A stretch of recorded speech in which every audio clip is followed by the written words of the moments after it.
Bonsoir Martin Gégère. Bonsoir. On ne vous a pas du tout entendu depuis la fin de la mobilisation sociale en mars et avril. Pour quelles raisons vous acceptez aujourd'hui de vous exprimer ? On ne m'a pas entendu parce que j'étais dans ce qu'on appelle l'obligation de réserve. De réserve due à l'élection C'est-à-dire pendant les présidentielle. périodes électorales, les hauts fonctionnaires ne s'expriment pas pour laisser la place au débat politique local, c'est normal. Ouais. Le collectif pour la Guyane décollée, on l'a entendu dans le reportage, vous a reproché d'agir seul dans la mise en place du comité local de suivi de l'accord de Guyane. Est-ce que vous avez voulu écarter certaines personnes morales et physiques de la démarche actuelle ? Non seulement je n'ai voulu écarter personne, mais en plus on m'a plutôt reproché de mettre trop de monde que pas assez, puisqu'il y avait un certain nombre de personnes qui considéraient qu'il fallait restreindre l'Assemblée d'aujourd'hui. Alors l'Assemblée d'aujourd'hui, c'était il s'agissait de définir la méthode de travail, pas de rentrer dans le fond des choses, mais de définir la méthode de travail, de faire en sorte que tous les acteurs des discussions du mois de mars et avril soient présents dans la salle et que nous nous mettions d'accord sur la façon dont nous allions travailler. C'est ce que nous avons fait. À partir du 7 août, nous commencerons des réunions thématiques avec l'ensemble des ateliers qui ont travaillé, notamment dans la nuit du 1er au 2 avril, jusqu'à la fin du mois d'août. Et nous regarderons tous les sujets qui ont été traités dans le cadre de l'accord de Guyane. Alors, quel sera le rôle de ces ateliers ?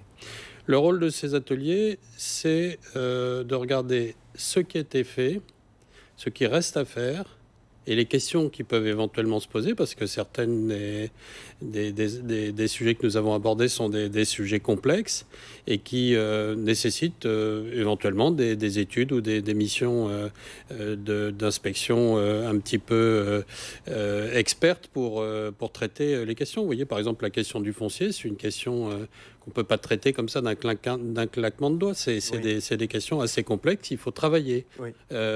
Une fois qu'on a pris des engagements, pour que ces engagements soient réellement tenus et pour qu'ils satisfassent les besoins de la population guyanaise, il faut le faire sérieusement. Et le faire sérieusement, c'est en travaillant avec des experts, avec des gens dont c'est les capacités, le métier de mettre en œuvre un certain nombre de ces engagements. Ces ateliers vont permettre de définir une feuille de route claire et précise et définitive à la fois. Surtout de donner confiance aux Guyanais dans le fait que l'État respecte sa parole. La première chose dont Madame la ministre des Outre-mer, Madame Annick Girardin, s'est emparée quand elle est arrivée à son poste au ministre des Outre-mer, c'est le dossier de la Guyane. Le premier dossier qu'elle a traité, c'est celui du char. Les 20 millions qui avaient été promis, sur lesquels on s'était engagé, ont été versés. Et comme elle l'a indiqué la semaine dernière, plus de 60% des mesures du plan d'urgence sont déjà en application en Guyane. Il faut que nous travailtions dans un climat de confiance. Ça n'exclut pas la discussion, ça n'exclut pas bien sûr les éventuels désaccords s'il y en a et qu'ils s'expriment. Ce que j'ai noté aujourd'hui, c'était très intéressant. Nous avons eu une discussion calme, courtoise, apaisée.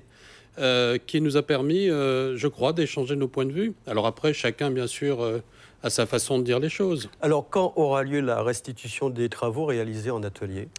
À la fin du mois d'août, et probablement à l'occasion de la visite de Madame la ministre, nous ferons une grande synthèse de ces travaux. Oui. On parle beaucoup des assises. Est-ce qu'il y a une utilité à ce que la Guyane participe à ces assises alors qu'il y a l'accord de Guyane ? Alors, certains considèrent que l'accord de Guyane, en quelque sorte, a posé une grande partie des discussions qui vont peut-être être menées dans d'autres territoires.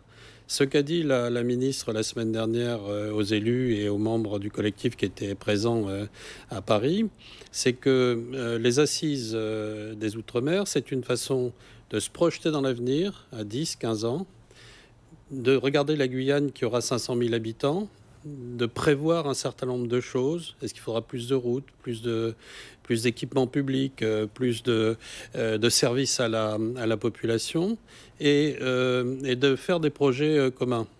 Elle a aussi indiqué que peu importe qu'on appelle ça assise territoriale, assise des Outre-mer, etc., l'important c'est que le travail soit fait et qu'il y ait un échange entre l'État et les Guyanais. C'est ça le sujet. Une dernière chose, Martin Gégère, à l'heure où l'on parle d'économie, de restrictions budgétaires, Comprenez-vous que certaines personnes puissent douter de la volonté du gouvernement de respecter l'accord de Guyane dans sa globalité, c'est-à-dire que l'État honore ses engagements à hauteur des 3,2 milliards qui ont été promis? Écoutez, le gouvernement avait pris l'engagement de verser 53 millions à la collectivité territoriale, de mettre aussi 9 millions pour la compensation de l'octroi de mer aux communes, de mettre en œuvre une compensation sur le RSA, de mettre en œuvre une dotation pour les lycées et les collèges. Tous ces engagements sont respectés. Je pense que les Guyanais doivent se dire que dans le contexte économique qui est le nôtre, l'effort que fait le gouvernement est un effort important et qui reconnaît la nécessité d'avancer en Guyane. Merci, Monsieur le Préfet, d'avoir répondu à nos questions.